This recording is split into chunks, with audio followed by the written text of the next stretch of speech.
ಎಲ್ಲರಿಗೂ ನಮಸ್ಕಾರ. ಅಂಗನವಾಡಿಗಳ ಕಾರ್ಯಕರ್ತೆಯರು ಮತ್ತು ಸಹಾಯಕಿಯರ ಸೇವೆಯನ್ನು ಸರಕಾರಿ ಸೇವೆಯನ್ನಾಗಿ ಪರಿಗಣಿಸಬೇಕು. ಅವರಿಗೆ ಗ್ರ್ಯಾಚ್ಯುಟಿ ಸವಲತ್ತುಗಳನ್ನು ಕೊಡಬೇಕೆಂದು ನ್ಯಾಯಾಲಯಗಳು ಘೋಷಣೆ ಮಾಡಿದ್ದೂ ಆಗಿದೆ. ಆದರೆ ಅಂಗನವಾಡಿ ಕಾರ್ಯಕರ್ತರ ಸಮೂಹಕ್ಕೆ ಈ ಸೌಲಭ್ಯಗಳು ಇಂದಿಗೂ ಸಮರ್ಪಕವಾಗಿ ತಲುಪ್ತಾ ಇಲ್ಲ. ಅಂಗನವಾಡಿ ಕಾರ್ಯಕರ್ತರ ಒಳಿತಿಗಾಗಿ ಎಐಟಿಯುಸಿ, ಸಿಐಟಿಯು ಸಂಘಟನೆಗಳು ದಶಕಗಳಿಂದಲೂ ಹೋರಾಟ ನಡೆಸ್ತಾ ಇದ್ರೂ ಕೇಂದ್ರ ಮತ್ತು ರಾಜ್ಯ ಸರ್ಕಾರಗಳು ಸಂಘಟನೆಗಳ ಬೇಡಿಕೆಗಳನ್ನು ಗಂಭೀರವಾಗಿ ಪರಿಗಣಿಸಿಲ್ಲ. ಆರಂಭದಲ್ಲಿ ಎಐಟಿಯುಸಿ ಸಂಘಟನೆಯಿಂದ ಸಿಡಿದು ಹೊರಬಂದ ಗುಂಪು ಸಿಐಟಿಯು ಅದಕ್ಕೆ ಪರ್ಯಾಯವಾಗಿ ಬೆಳೆಯಿತು. ಈಗ ಇವೆರಡು ಸಂಘಟನೆಗಳಲ್ಲಿನ ಭಿನ್ನಾಭಿಪ್ರಾಯಗಳಿಂದ ಹೊರಬಂದ ಗುಂಪುಗಳು ಸಹ ತಮ್ಮದೇ ಆದ ಪ್ರತ್ಯೇಕ ಸಂಘಟನೆಗಳನ್ನ ರಚಿಸಿಕೊಂಡಿವೆ. ಇದೀಗ ರಾಜ್ಯದಲ್ಲಿ ಅಂಗನವಾಡಿ ನೌಕರರ ಸಂಘಟನೆಗಳ ಸಂಖ್ಯೆ ಹೆಚ್ಚುತ್ತಲೇ ನಡೆದಿವೆ. ಇವೆಲ್ಲ ಸಂಘಟನೆಗಳ ಉದ್ದೇಶ ಒಂದೇ, ಅದು ಅಂಗನವಾಡಿ ನೌಕರರ ಒಳಿತು. ಆದರೆ ಆಗಲೇ ಬೇಕಾದಂತಹ ಒಳಿತು ಮಾತ್ರ ಆಗುತ್ತಿಲ್ಲ ಎಂಬುದೇ ತುಂಬಾ ನೋವಿನ ಸಂಗತಿ. ಪ್ರತಿ ಬಾರಿ ಸಂಸತ್ತಿನ ಅಧಿವೇಶನ, ವಿಧಾನಮಂಡಲ ಕಲಾಪದ ಸಂದರ್ಭಗಳಲ್ಲಿ ಅಂಗನವಾಡಿ ನೌಕರರ ಸಂಘಟನೆಗಳು ಹೋರಾಟದ ಹಾದಿಯನ್ನು ಹಿಡಿತವೆ. ಆದರೆ ಈ ಬಾರಿ ಸಂಸತ್ತಿನ ಕಲಾಪಕ್ಕೂ ಮುನ್ನವೇ ಅಂಗನವಾಡಿ ನೌಕರರು ತಮ್ಮ ಬೇಡಿಕೆಗಳಿಗೆ ಧ್ವನಿಯಾಗಬೇಕೆಂದು ಸಂಸದರಿಗೆ ಮನವಿಯನ್ನು ಸಲ್ಲಿಸಿ ತಮ್ಮ ಕೂಗನ್ನು ಮುಟ್ಟಿಸ್ತಕ್ಕಂಥ ಕೆಲಸವನ್ನ ಆರಂಭ ಮಾಡಿದರು. ಕರ್ನಾಟಕ ರಾಜ್ಯದಲ್ಲಿನ ಅಂಗನವಾಡಿ ಸಂಘಟನೆಗಳು 2024 ಆಗಸ್ಟ್ನಿಂದಲೇ ತಮ್ಮೆಲ್ಲ ಬೇಡಿಕೆಗಳ ಈಡೇರಿಕೆಗಾಗಿ ಹೋರಾಟದ ತಂತ್ರಗಳನ್ನ ರೂಪಿಸುತ್ತಲೇ ನಡೆದಿವೆ. ಎಐಟಿಯುಸಿ ಸಂಘಟನೆ ಪತ್ರ ಚಳುವಳಿ, ಅನಂತರ ಸಂಸದರಿಗೆ ಮನವಿಗಳನ್ನ ನೀಡಿ ಸಂಸತ್ತಿನಲ್ಲಿ ತಮ್ಮ ಸಮಸ್ಯೆಗಳನ್ನ ಪ್ರಸ್ತಾಪಿಸಿ ಅವುಗಳಿಗೆ ಪರಿಹಾರವನ್ನು ಕೊಡಿಸಬೇಕೆನ್ನುವ ಆಗ್ರಹಗಳನ್ನ ಮುಂದಿಟ್ಟಿತು. ಅಂಗನವಾಡಿ ಸಂಘಟನೆಗಳ ಸಂಯುಕ್ತ ಸಂಘರ್ಷ ಸಮಿತಿಯು ಕೂಡ 2011ರಿಂದ ನಿವೃತ್ತರಾದ ಅಂಗನವಾಡಿ ಕಾರ್ಯಕರ್ತರಿಗೂ ಗ್ರ್ಯಾಚ್ಯುಟಿ ಯೋಜನೆಯನ್ನು ಅನ್ವಯ ಮಾಡಬೇಕು ಮತ್ತು ಗುಜರಾತ್ ಹೈಕೋರ್ಟ್ ತೀರ್ಪಿನ ಪ್ರಕಾರ ಅಂಗನವಾಡಿ ನೌಕರರ ಸೇವೆಯನ್ನು ಸರಕಾರಿ ಸೇವೆಯನ್ನಾಗಿ ಪರಿಗಣನೆ ಮಾಡಬೇಕು ಎನ್ನುವ ಹೋರಾಟವನ್ನ ನಡೆಸಿತು. ಸಿಐಟಿಯು ಸಂಘಟನೆ ಕರ್ನಾಟಕ ರಾಜ್ಯದಲ್ಲಿರುವ ಕೇಂದ್ರದ ಮಂತ್ರಿಗಳ ಕಚೇರಿಗಳ ಮುಂದೆ ಬೃಹತ್ ಪ್ರಮಾಣದ ಹೋರಾಟವನ್ನೇ ನಡೆಸಿತು. ಇದರ ಫಲವಾಗಿ ಕೇಂದ್ರ ಸಚಿವ ಎಚ್.ಡಿ. ಕುಮಾರಸ್ವಾಮಿ ಅವರು ಹೋರಾಟ ನಿರತರನ್ನು ನವದೆಹಲಿಗೆ ಕರೆಸಿಕೊಂಡು ಚರ್ಚೆಯನ್ನ ನಡೆಸಿದರು. ಅಷ್ಟೇ ಅಲ್ಲ, ಕೇಂದ್ರದ ಮಹಿಳೆ ಮತ್ತು ಮಕ್ಕಳ ಅಭಿವೃದ್ಧಿ ಇಲಾಖೆಯ ಮಂತ್ರಿಗಳೊಂದಿಗೆ ಸಭೆಯನ್ನು ಏರ್ಪಡಿಸಿ ಸಮಸ್ಯೆಗಳ ಪರಿಹಾರಕ್ಕೆ ವೇದಿಕೆಯನ್ನ ಕಲ್ಪಿಸಿದರು. ಎಐಟಿಯುಸಿ ಸಂಘಟನೆ ಇದಕ್ಕೂ ಮುನ್ನವೇ ಎಫ್ಆರ್ಎಸ್ ಅಂದ್ರೆ ಅಂಗನವಾಡಿ ಫಲಾನುಭವಿಗಳ ಮುಖ ಚೆಹರೆಯನ್ನ ಗುರುತಿಸುವ ವಿಧಾನವನ್ನು ಸರಳೀಕರಣಗೊಳಿಸುವುದು ಸೇರಿದಂತೆ ವಿವಿಧ ಬೇಡಿಕೆಗಳನ್ನು ಈಡೇರಿಸುವಂತೆ ಒತ್ತಾಯಿಸಿ ಕೇಂದ್ರದ ಸಚಿವೆ ಅನ್ನಪೂರ್ಣಾ ದೇವಿಯವರನ್ನು ಭೇಟಿ ಮಾಡಿ ಮನವಿಯನ್ನ ಸಲ್ಲಿಸಿತು. ಅನಂತರವೂ ರಾಜ್ಯದಲ್ಲಿನ ಲೋಕಸಭೆ ಸದಸ್ಯರ ನಿವಾಸಗಳಿಗೆ ಮೆರವಣಿಗೆಯಲ್ಲಿ ತೆರಳಿ ಸಂಸತ್ತಿನಲ್ಲಿ ತಮ್ಮ ಬೇಡಿಕೆಗಳಿಗೆ ಧ್ವನಿಯಾಗುವಂತೆ ಆಗ್ರಹಿಸಿತು. ಈ ನಡುವೆ ಇತರೆ ಸಂಘಟನೆಗಳು ಸಹ ಇವೇ ಬೇಡಿಕೆಗಳ ಈಡೇರಿಕೆಗೆ ಒತ್ತಾಯಿಸಿ ಪ್ರತ್ಯೇಕವಾಗಿ ಹೋರಾಟಗಳನ್ನ ನಡೆಸುತ್ತಲೇ ಇವೆ. ಹೀಗೆ ಅಂಗನವಾಡಿ ಕಾರ್ಯಕರ್ತೆಯರು ಮತ್ತು ಸಹಾಯಕಿಯರ ವಿವಿಧ ಬೇಡಿಕೆಗಳಿಗೆ ಆಗ್ರಹಿಸಿ ಚುರುಕಿನ ಹೋರಾಟಗಳು ನಡೆದಿವೆ. ಬೇಡಿಕೆಗಳು ಈಡೇರದೆ ಹೋದರೆ ಮುಂದಿನ ಹಂತದಲ್ಲಿ ಹೋರಾಟವನ್ನ ದೆಹಲಿಗೂ ವಿಸ್ತರಣೆ ಮಾಡಲಾಗುವುದು ಅಂತ ಹೇಳ್ತಾರೆ ಎಐಟಿಯುಸಿ ಸಂಘಟನೆಗೆ ಸೇರಿದ ರಾಜ್ಯ ಅಂಗನವಾಡಿ ಕಾರ್ಯಕರ್ತೆಯರು ಮತ್ತು ಸಹಾಯಕಿಯರ ಫೆಡರೇಷನ್ನಿನ ಪ್ರಧಾನ ಕಾರ್ಯದರ್ಶಿ ಜಯಮ್ಮ. ಅವರು ಏನೇನು ಹೇಳಿದರು ಅನ್ನೋದರ ವಿವರಗಳನ್ನ ನಾವೀಗ ನೋಡೋಣ ಬನ್ನಿ. ಸ್ಕೀಮ್ ವರ್ಕರ್ಸ್ ಅಲ್ಲಿ ದುಡಿತಕ್ಕಂತ ಅಂಗನವಾಡಿ, ಆಶಾ, ಬಿಸಿಯೂಟ ಈ ಸ್ಕೀಮ್ ವರ್ಕರ್ಗಳಿಗೆ ಕೇಂದ್ರ ಸರ್ಕಾರ 10-15 ವರ್ಷಗಳಿಂದ ಯಾವುದೇ ಗೌರವಧನ ಹೆಚ್ಚಳ ಮಾಡದೆ ಅನ್ಯಾಯ ಮಾಡ್ತಾ ಇದೆ. ಇದನ್ನ ನಾವು ಇಡೀ ಆಗಸ್ಟ್ ತಿಂಗಳಿಂದಾನೇ ಸರ್ಕಾರಕ್ಕೆ ಎಚ್ಚರಿಕೆಯನ್ನು ಕೊಡ್ತಾ ಇದ್ದೇವೆ. ಆಗಸ್ಟ್ ತಿಂಗಳಲ್ಲಿ ನಾವು ನಿಯೋಗ ಹೋಗಿ ಸಂಸದರಾದ ಈರಣ್ಣ ಕಡಾಡಿಯವರ ಮುಖಾಂತರ ನಮ್ಮ ರಾಜ್ಯ ಸಮಿತಿಯ ಉಪಾಧ್ಯಕ್ಷರಾದ ಮೇಘಾ ಮಿಟಾರೆ ಅಂಡ್ ಟೀಮ್ ನಾವು ರಾಷ್ಟ್ರೀಯ ಕಮಿಟಿಯಲ್ಲಿ ಹೋಗಿ ಅನ್ನಪೂರ್ಣಾ ದೇವಿಯನ್ನ ಭೇಟಿ ಮಾಡಿದ್ವಿ. ಆಗ ನಮ್ಮ ಹಲವು ಬೇಡಿಕೆಗಳು ಎಫ್ಆರ್ಎಸ್ ಅನ್ನ ನೀವು ತೆಗಿಬೇಕು, ಇಲ್ಲಾಂದ್ರೆ ಅದರಲ್ಲಿ ಇರ್ತಕ್ಕಂಥ ಮಾನದಂಡಗಳನ್ನ ಕಡಿಮೆ ಮಾಡಿ ಒಂದು ಬಾರಿಯಾಗಿ ನಾವು ಎಫ್ಆರ್ಎಸ್ ಅನ್ನ ಫೋಟೋ ತೆಗೆದ್ರೆ ಪ್ರತಿ ತಿಂಗಳು ತೆಗೆಯೋದನ್ನ ನಮ್ಮ ಕೈ ಬಿಡಿಸ್ಬೇಕು. BLO ಇಂದ ಕೈ ಬಿಡಬೇಕು. ಮತ್ತೆ ನಮ್ಮನ್ನ ಕಾಯಂ ನೌಕರರಾಗಿ ಮಾಡಬೇಕು. ಕನಿಷ್ಠ ವೇತನ ಕೊಡಬೇಕು.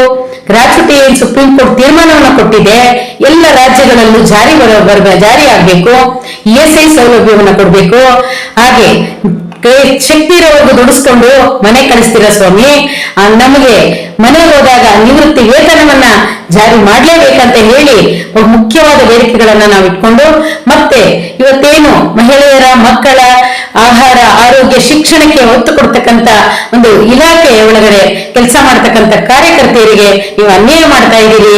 ಮತ್ತೆ ಏನು ಹಿಂದೆ 90% ಕೇಂದ್ರ ಸರ್ಕಾರ, 60%, 40%, 10% ರಾಜ್ಯ ಸರ್ಕಾರ ಇತ್ತು.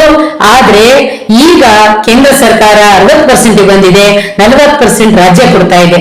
ಕೇಂದ್ರ ಸರ್ಕಾರದಲ್ಲೇ ಹೆಚ್ಚು ನಿಯಮಾವಳಿಗಳನ್ನ ಹೆಚ್ಚಿಸ್ತಾ ಇರ್ತಾ ಇದ್ದೀರಿ. ವೇಸ್ಟ್ ಕ್ಯಾಪ್ಚರ್ ಒಳಗಡೆ ಇವತ್ತು ಬೆಳಿಗ್ಗೆ 4 ಗಂಟೆ 9:30 ಹಿಡಿದು 4 ಗಂಟೆವರೆಗೂ ರಾತ್ರಿ ಎಲ್ಲ ಕೆಲಸ ಮಾಡುವಂತ ಪರಿಸ್ಥಿತಿ ಬಂದಿದೆ. ನೆಟ್ವರ್ಕ್ ಇಲ್ಲ, ಅದ್ರ ವ್ಯವಸ್ಥೆಗಳು ಏನೂ ಇಲ್ಲದೆ ಕಾರ್ಯಕರ್ತರನ್ನ ಶೋಷಣೆ ಮಾಡ್ತಕ್ಕಂಥ ನಿಟ್ಟಿಗೆ ಬಂದಿದೆ.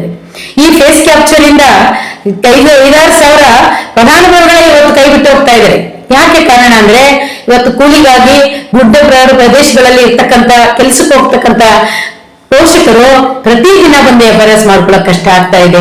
ಇವ್ರು ಕೊಡ್ತಕ್ಕಂಥ 8 ರೂಪಾಯಿ ಘಟಕ ವೆಚ್ಚ ಒಂದು ದಿನಕ್ಕೆ ಮಗುವಿಗೆ, 12 ರೂಪಾಯಿ ಕೇಂದ್ರದಿಂದ ಬರ್ತಾ ಇರ್ತಕ್ಕಂಥದ್ದು, 12 ರೂಪಾಯಿ ಗರ್ಭಿಣಿ ಬಾಣಂತಿಯರಿಗೆ, ರಾಜ್ಯನೂ ಸೇರಿ 21 ರೂಪಾಯಿ ಮತ್ತು 8 ರೂಪಾಯಿ ಒಳಗಡೆ ಯಾವ ರೀತಿ ಆಹಾರವನ್ನ ಗರ್ಭಿಣಿ ಬಾಣಂತಿಯರಿಗೆ ಒಂದು ತಿಂಗಳಲ್ಲಿ ಕೊಡ್ಲಿಕ್ಕೆ ಸಾಧ್ಯ ಆಗುತ್ತೆ? ನೀವು ಯಾವ ಅಪೌಷ್ಟಿಕತೆಯನ್ನು ಹೋಗ್ಲಾಡಿಸ್ತೀರಿ? ಮಹಿಳೆಯರ ಮತ್ತು ಬಡವರ ಪರ ಸರ್ಕಾರ ನಾವು ಬೇಟಿ ಬಚಾವೋ ಬೇಟಿ ಪಡಾವೋ ಅಂತ ಹೇಳ್ತಕ್ಕಂತ ಮಾನವ ಸಂಪನ್ಮೂಲವನ್ನ ರಕ್ಷಣೆ ಮಾಡ್ತಕ್ಕಂಥ ಈ ಯೋಜನೆಯನ್ನ ನಶಿಸುವಂತ ಮಟ್ಟಕ್ಕೆ ತರ್ತಾ ಇರೋದು ಕೇಂದ್ರ ಸರ್ಕಾರ ಸರಿಯಾದಲ್ಲ ಅಂತ ಹೇಳಿ ನಾವು ಮತ್ತೆ ಚಳವಳಿಯ ಮುಖಾಂತರ ನಾವು ಚಳವಳಿಯನ್ನು ಹಮ್ಮಿಕೊಂಡ್ವಿ. ಹಾಗೆ ಆಗಸ್ಟ್ ತಿಂಗಳಲ್ಲಿ ಮನವಿಯ ಕೊಟ್ಟ ನಂತರ ನಮ್ಮ ರಾಷ್ಟ್ರೀಯ ಕಮಿಟಿಯನ್ನ ಸೇರಿ ನಾವು ಇಡೀ ದೇಶಾದ್ಯಂತ ಎಲ್ಲ ಎಂಪಿಗಳಿಗೆ ಚಳುವಳಿಯ ಮುಖಾಂತರ ಮನವಿಗಳನ್ನ ಕೊಟ್ಟು ಸಂಸತ್ತಲ್ಲಿ ನಮ್ಮ ಪರವಾಗಿ ಮಾತಾಡಬೇಕು, ನಮ್ಮ ಬೇಡಿಕೆಗಳನ್ನ ಈಡೇರಿಸಬೇಕು, ನಮ್ಮ ಮುಖ್ಯವಾಗಿ ಗೌರವಧನ ಹೆಚ್ಚಳ ಮಾಡಬೇಕು, ಕನಿಷ್ಠ ವೇತನ ತಗೊಂಡ್ ಬರ್ಬೇಕು, ESI ಸೌಲಭ್ಯ ಬೇಕು, ಮತ್ತೆ ಏನ್ BLO ಇಂದ ನಮ್ಮನ್ನ ಕೈ ಬಿಡಿಸ್ಬೇಕು, FRS ಅನ್ನ ರದ್ದು ಮಾಡಬೇಕು, ಇಲ್ಲಾಂದ್ರೆ ಅದರಲ್ಲಿ ಇರ್ತಕ್ಕಂಥ ಕಂಡೀಷನ್ ಅನ್ನ ಕಡಿಮೆ ಮಾಡಬೇಕು ಅಂತ ಹೇಳಿ ನಿವೃತ್ತಿ ವೇತನವನ್ನ ಕೊಡ್ಬೇಕು ಅಂತ ಹೇಳಿ ನಾವು ಇಡೀ ದೇಶಾದ್ಯಂತ AITC ಸಂಘಟನೆ ಕರೆಯನ್ನು ಕೊಟ್ಟು ಇಡೀ ದೇಶದಲ್ಲಿ ಚಳವಳಿಯನ್ನ ಮಾಡಿದ್ದೇವೆ. ಅದರಿಂದ ಮುಂದಿನ ಹೋರಾಟ ದೆಹಲಿಯಲ್ಲಿ ಮಾಡತಕ್ಕಂಥದ್ದನ್ನ ತಯಾರಿ ನಡೆಸ್ತಾ ಇದ್ದೇವೆ. ಯಾಕೆಂದ್ರೆ ದೆಹಲಿಯಲ್ಲಿ ಇವತ್ತು ಕೇಂದ್ರ ಸರ್ಕಾರನೇ ನಮ್ಗೆ ಹೆಚ್ಚು ಮಾಡ್ಬೇಕಾಗಿರೋದ್ರಿಂದ, ಮತ್ತೆ ನಮ್ಮನ್ನ ಒಂದು ಪ್ರೈವೇಟೈಸೇಷನ್ ಇನ್ನೊಂದು ಮಾಡ್ತಕ್ಕಂಥ ಹುನ್ನಾರಗಳು ಕೂಡ ನಡೀತಾ ಇರೋದ್ರಿಂದ ನಾವು ದೆಹಲಿಯ ಚಲೋಗೆ ಕೂಡ ತಯಾರಾಗೋಣ ಸಂಗತಿಗಳೇ. ಇವತ್ತು ಏನು ನಾವು ಹೋರಾಟದ ಮುಖಾಂತರ ಗಮನವನ್ನ ಸೆಳೆದಿದ್ದೇವೆ, ಇದಕ್ಕೆ ಫಲ ಸಿಗಬೇಕು. ನಮ್ಮನ್ನ ನಾವು ಏನು ಆರಿಸಿ ಸಂಸದರು ಕೇಂದ್ರ ಸರ್ಕಾರದಲ್ಲಿ ಧ್ವನಿ ಎತ್ತಬೇಕು ಅನ್ನೋ ಮುಖಾಂತರ ನಾವು ಚಳವಳಿಯನ್ನ ಮಾಡಿದ್ದೇವೆ. ಎಲ್ಲ ಹಲವಾರು ಸಂಘಟನೆಗಳಿದೆ. ಒಂದೊಂದು ಸಂಘಟನೆ ಒಂದು ರೀತಿಯಾದ ಹೋರಾಟಗಳನ್ನ ಮಾಡ್ತಾ ಈ ಅಸಂಘಟಿತ ವಲಯದಲ್ಲಿ ಕೆಲಸ ಮಾಡ್ತಕ್ಕಂಥ ಅಂಗನವಾಡಿ, ಬಿಸಿ ಊಟ, ಆಶಾ ಕಾರ್ಯಕರ್ತೆಯರಿಗೆ ಏನು ಕಡಿಮೆ ಸಂಬಳದಲ್ಲಿ ಗೌರವಧನ, ಸಹಾಯಧನ, ಪ್ರೋತ್ಸಾಹಧನ ಅಂತ ಹೇಳಿ ಬಡ ಮಹಿಳೆಯರನ್ನ ಕೆಲಸ ಕೊಟ್ಟು ಆ ಬಡ ಮಹಿಳೆಯರು ಹೊಟ್ಟೆ ತುಂಬಾ ಊಟ ಮಾಡಕ್ಕಾಗದೆ, ಶಿಕ್ಷಣವನ್ನ ಕೊಡ್ಲಿಕ್ಕಾಗದೆ ಇವತ್ತು ಒದ್ದಾಡ್ತಾ ಇರ್ತಕ್ಕಂಥ ಪರಿಸ್ಥಿತಿ ಒಳಗಡೆ ನೀವು ಹೆಚ್ಚಳವನ್ನ ಮಾಡ್ಲಿಲ್ಲ. 10-15 ವರ್ಷದಿಂದ ಬಿಸಿ ಊಟಕ್ಕೂ ಮಾಡ್ಲಿಲ್ಲ. 600 ರೂಪಾಯಿ ಕೊಡ್ತಾ ಇದ್ದೀರಿ ಬಿಸಿ ಊಟಕ್ಕೆ. ಅಂಗನವಾಡಿಯವರಿಗೆ ಕೇಂದ್ರದಿಂದ ಬರ್ತಾ ಇರ್ತಕ್ಕಂಥದ್ದು 4,500 ಇದೆ. ಹಾಗಾಗಿ ನೀವು ಕೇಂದ್ರ ಸರ್ಕಾರ ನಮ್ಮನ್ನ ಕಾಯಂ ನೌಕರರಾಗಿ ಮಾಡ್ಬೇಕು. 50 ವರ್ಷ ಆದ್ರೂ ಇನ್ನು ಯೋಜನೆಯಾಗಿ ಹಾಕೊಳಿಸಿದ್ದೀರಿ, ಕಾಯಂ ಮಾಡಿ ನಮ್ಮಿಂದ ಕೆಲಸ ತಗೊಳ್ಳಿ. ನಮ್ಮ ಹೆಣ್ಮಕ್ಳು ನಿಯತ್ತಾಗಿ ನೀವು ಕೊಡ್ತಕ್ಕಂತ ಎಲ್ಲ ಯೋಜನೆಗಳನ್ನ ಜನಸಾಮಾನ್ಯರಿಗೆ ಗ್ರಾಮಗಳಿಗೆ ತರ್ತಕ್ಕಂಥ ಕೆಲಸವನ್ನ ಮಾಡ್ತಾ ಇದ್ದಾರೆ. ಅವತ್ತು ಸರ್ವೆಗಳು ಯಾವುದೇ ಸರ್ವೆಯನ್ನ ತಗೊಂಡ್ರೆ ಎಲ್ಲ ಸರ್ವೆಗೂ ನಮ್ಮ ಅಂಗನವಾಡಿ ಕಾರ್ಯಕರ್ತೆಯರು ಕೈ ಜೋಡಿಸ್ಬೇಕಾಗತ್ತೆ. ಯಾಕೆಂದ್ರೆ ಅಲ್ಲಿ ಸರಿಯಾಗಿ ಆಗಿರೋದೇ ಇಲ್ಲ.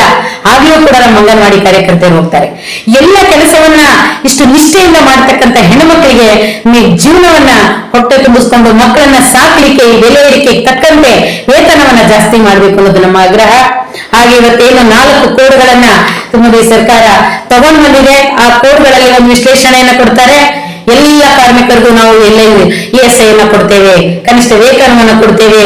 ಇದು ಒಂದು ಕೋಡ್ ನಮ್ಗೆ ಮಹತ್ತರವಾಗಿ ಬದಲಾವಣೆ ಮಾಡಿದೀವಿ, ಕಾರ್ಮಿಕರಿಗೋಸ್ಕರ, ಮಾಲೀಕರ ಪರವಾಗಲ್ಲ ಅಂತ ಹೇಳ್ತಕ್ಕಂಥ ತಾವು ಈ ದೇಶದಲ್ಲಿ 60 ಲಕ್ಷ ಸ್ಕೀಮ್ ನೌಕರರು ಏನಿದ್ದಾರೆ ಅವರಿಗೆ ನೀವು ESI ಸೌಲಭ್ಯವನ್ನು ತರಬೇಕು, ಕನಿಷ್ಠ ವೇತನವನ್ನು ಕೊಡಬೇಕು, ಮೂಲಭೂತ ಸೌಕರ್ಯಗಳಿಗೆ ಏನು ಅನುದಾನಗಳನ್ನ ಕೊಡ್ತೀರಿ ಇಲಾಖೆಗಳಿಗೆ ಅದನ್ನ ಹೆಚ್ಚಳ ಮಾಡ್ಬೇಕಂತ ಹೇಳಿ ಮುಖಾಂತರ ಚಳುವಳಿಯನ್ನ ಆರಂಭಿಸಿದ್ದೇವೆ. ಈ ಒಂದು ಬಜೆಟ್ ಒಳಗಡೆ ಆಗದೇ ಇದ್ರೆ ನಾವು ಡೆಲ್ಲಿ ಚಲೋಗೆ ತಯಾರಿಯನ್ನು ಮಾಡಿಸೋಣ ಅಂತ ಹೇಳಿ